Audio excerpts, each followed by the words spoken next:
You're live, dog. So, we're on the first podcast of what we hope to be many. How do you feel? I feel like this is something new. It's different for sure. We just sit here like a couple momos at a table talking. It's something I need to get some used to. Yeah, you think so? Yeah. So what do you think we're gonna get out of having a podcast? I thought about this on the drive to your house, and I was really thinking about it. If I don't know. We gotta start up. Cut it. You can't just cut it. Cut it. No, it could just be edited. Oh yeah, you're right. Everything goes. Like, if we really wanted to, we can just make snippets. Like, this could be 45 minutes long. We can cut it down to like a 20. Oh, I got you. That makes sense. So we can, yeah.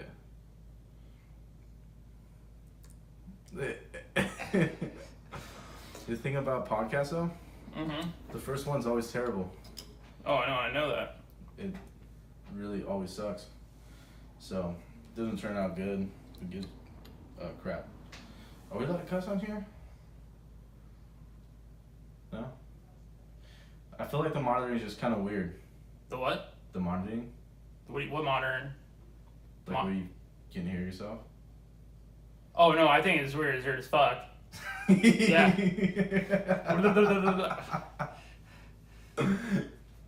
Yeah. Let's just turn that off because I feel like I'm talking and then sitting there for a second and listening to my own voice. That's exactly what I'm doing. That's exactly what I'm doing. Alright, let's turn that off. Okay.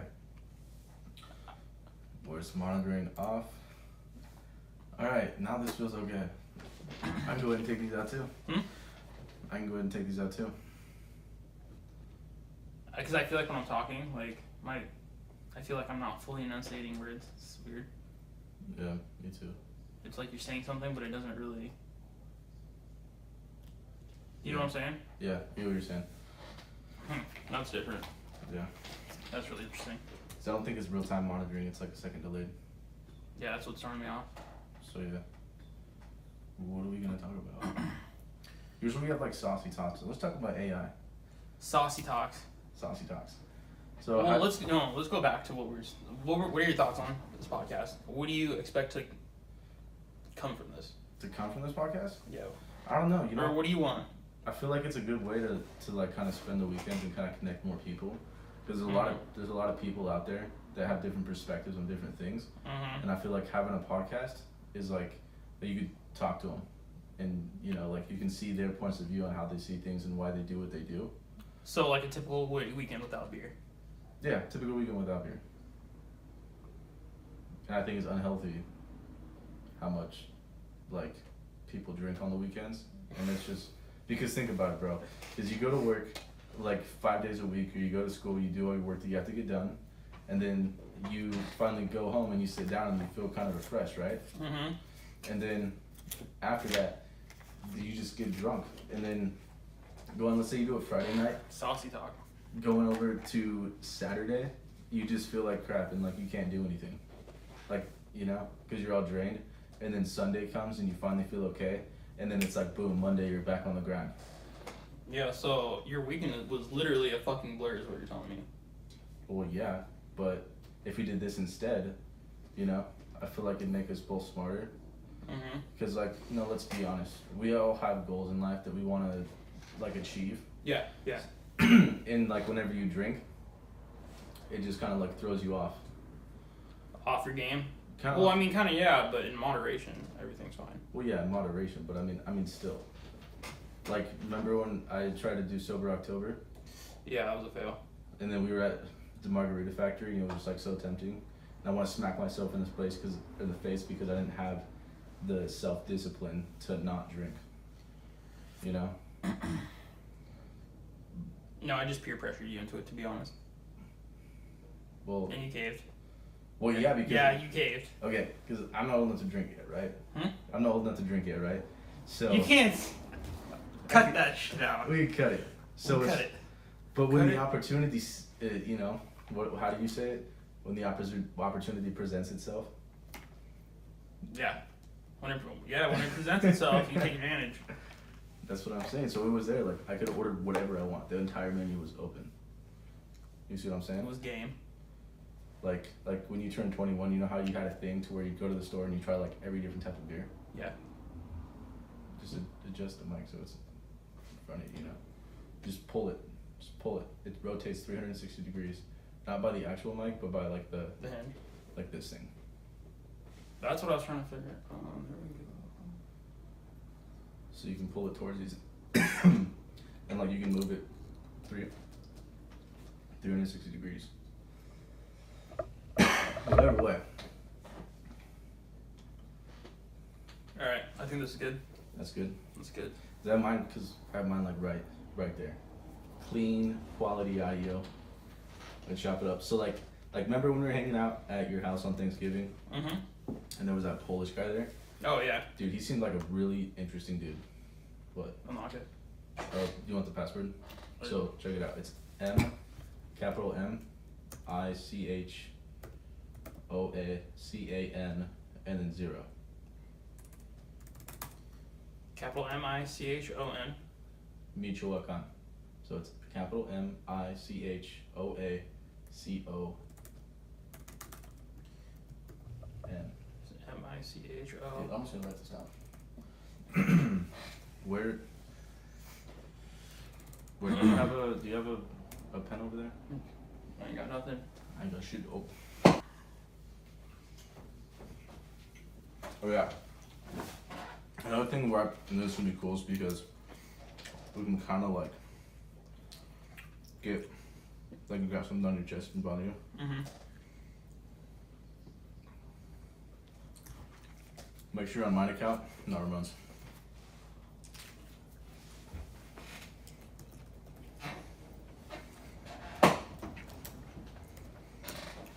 Does Ramon still have an account on here?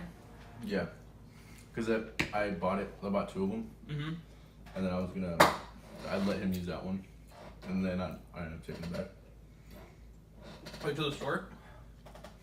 No, I took it back from him. Oh, got it. Where's the other one? You give it to Daniel? I'm pretty sure he sold it. Or you just use it for porn?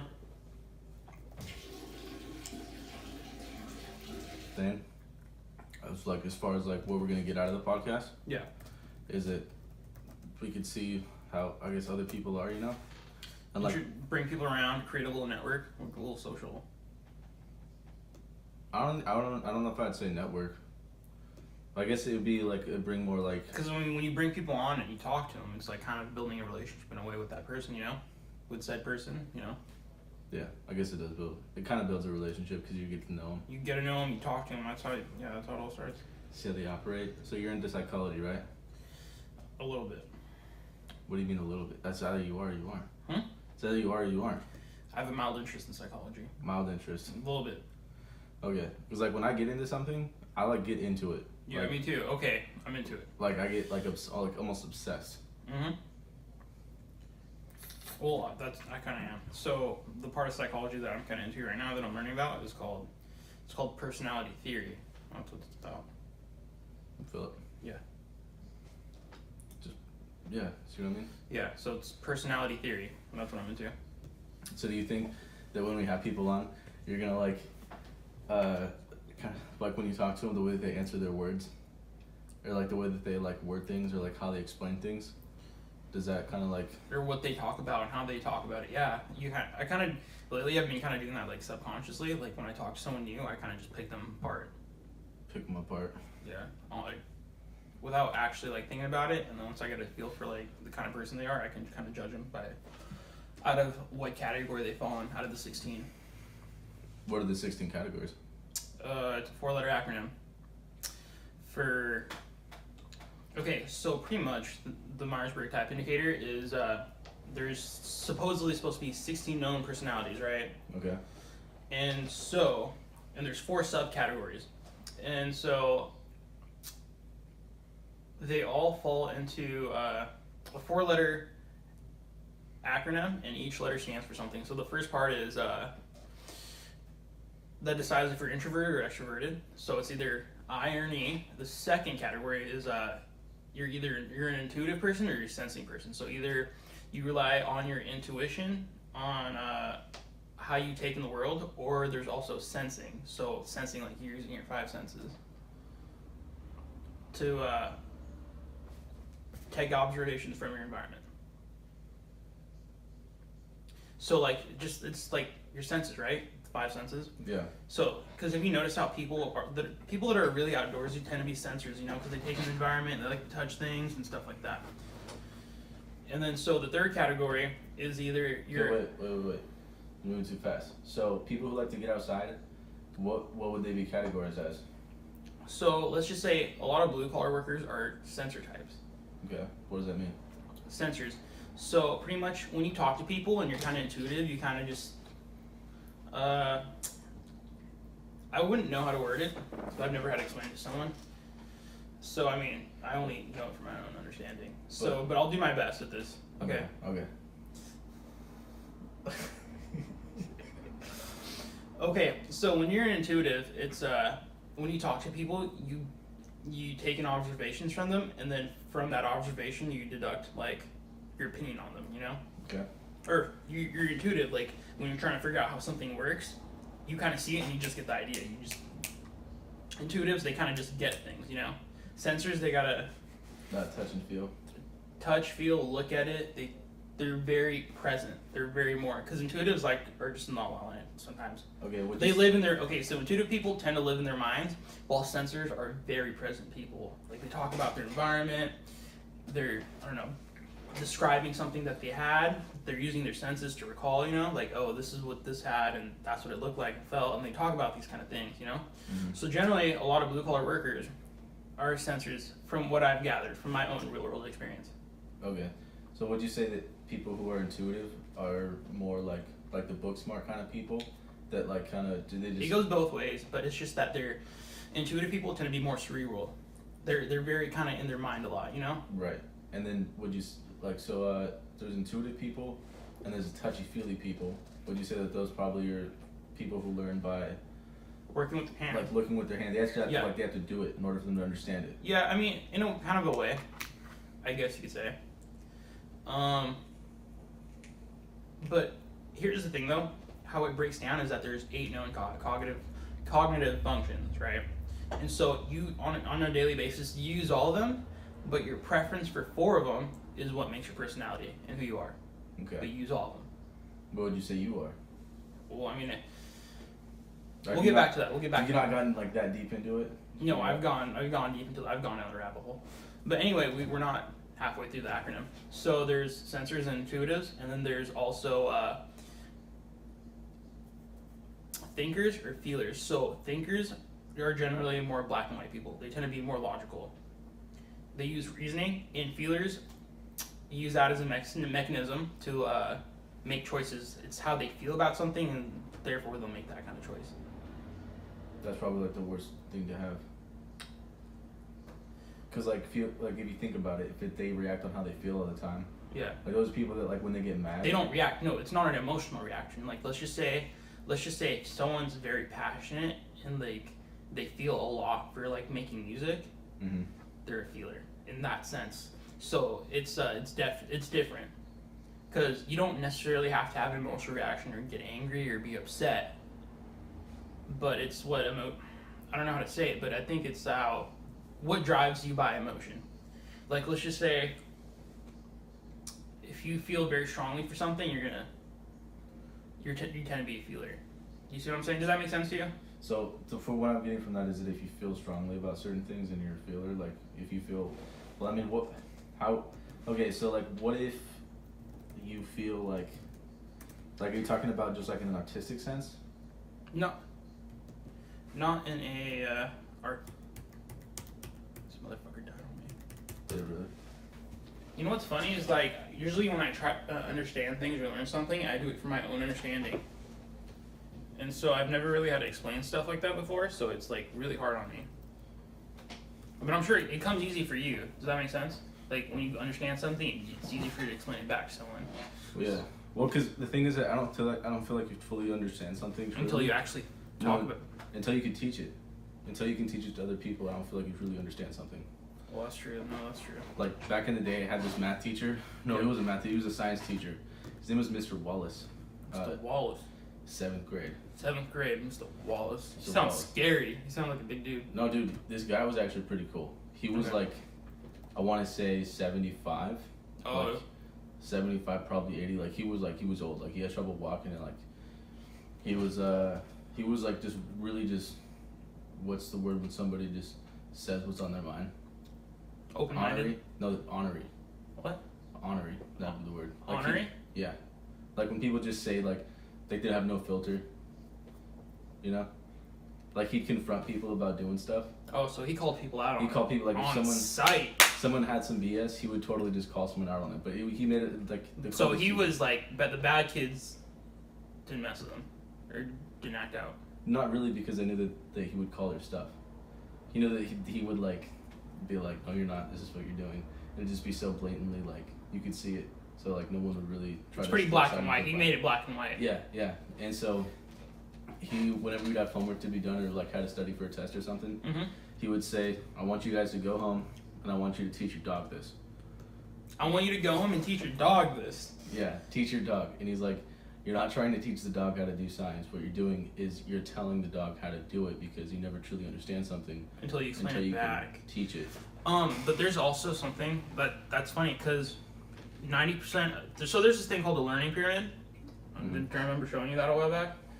So No. the best way to retain information because of how your brain works, it's a little psychology thing. Also, is that you're 90% more likely to retain information if you are able to teach it back to someone. Because that way you know what you're talking about. It's called the learning pyramid. It's pretty cool. I'm sure everyone's pretty much heard of it. Yeah, there's like some sort of weird statistic that you have to repeat something like 27 times Yeah. in order for you to actually remember it. Uh-huh. But then when you are able to teach someone else how to do it, it just gets like embedded in there, and it just you just learn a lot faster. Gotcha. Okay, so anyway, so it's on the scale. It's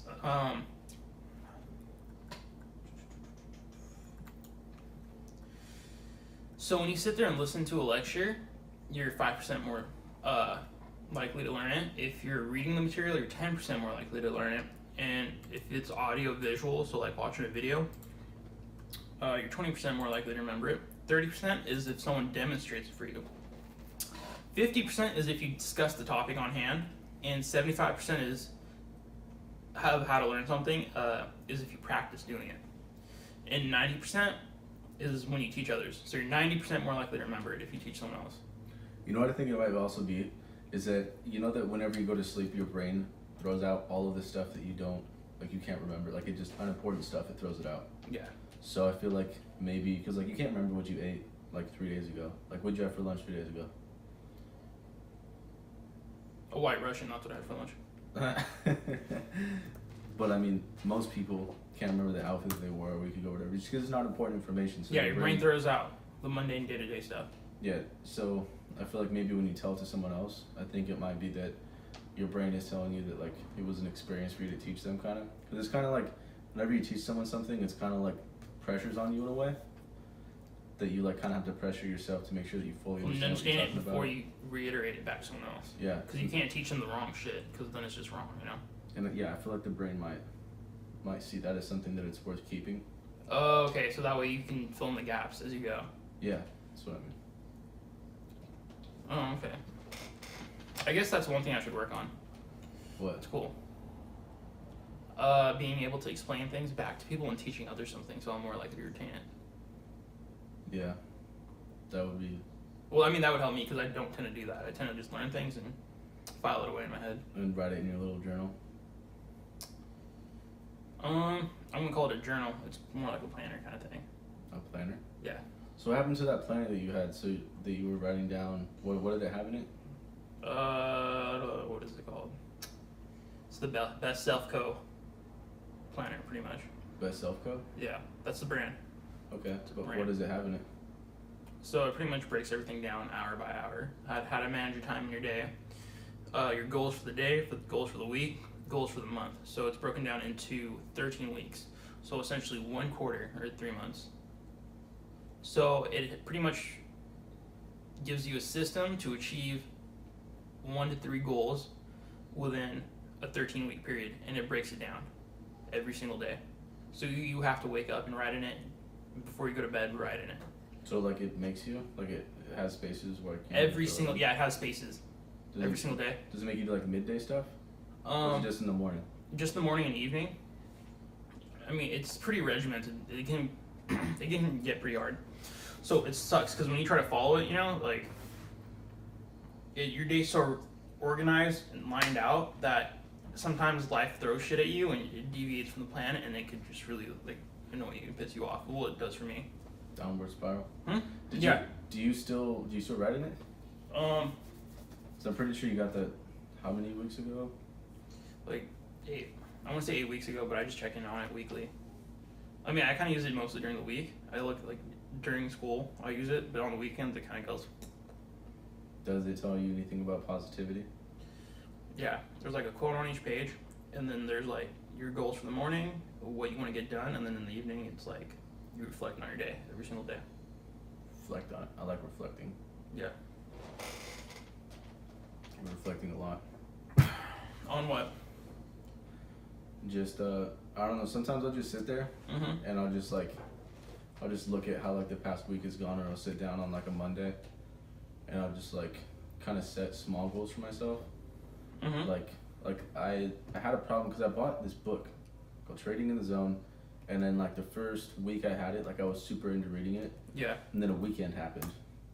And then a weekend happened. The weekend. The weekend. And it is your totally enemy. killed it. And then I just kind of like dropped it, and I like just recently picked it back up and just been reading like 1 chapter a day. And so I don't know, just kind of nice to reflect on just what you're doing, you know, like where are you going? Why do you do the things that you do every day, you know? Oh, I ask myself stuff like that every day. I usually do them, and then I'm like, why did I do that? Why did I do that? Why did I do that? Yeah, I think that's part of I got it backwards right now.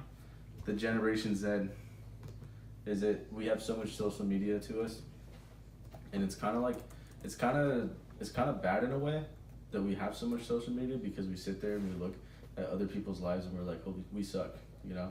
Mm-hmm. Like there's some people Yeah, out there. it influences you subconsciously because it puts you on a scale for your life versus their lives. And when your life's down here and their life is great, having a good time, then it's like, of course it's gonna chip away at you. Yeah, like even if like, okay, let's say it's like, you know, when you have like a week where like you work out like at least 3 to 4 times, you know, and then you're on your stuff, nothing's slacking, house is always clean, Yeah. like you're just on a roll. Yeah. And then you pull up social media and you see some dude on Yeah, when you're trying to Instagram, kill time, yeah. and it's like that, like it makes me feel lazy. But I think it's also a good thing, because if there wasn't those other people letting you know that what is possible, Mm-hmm. then it'd be hard to kind of like visualize that for yourself. Because once you see something that somebody else has already done, it's like it's mom.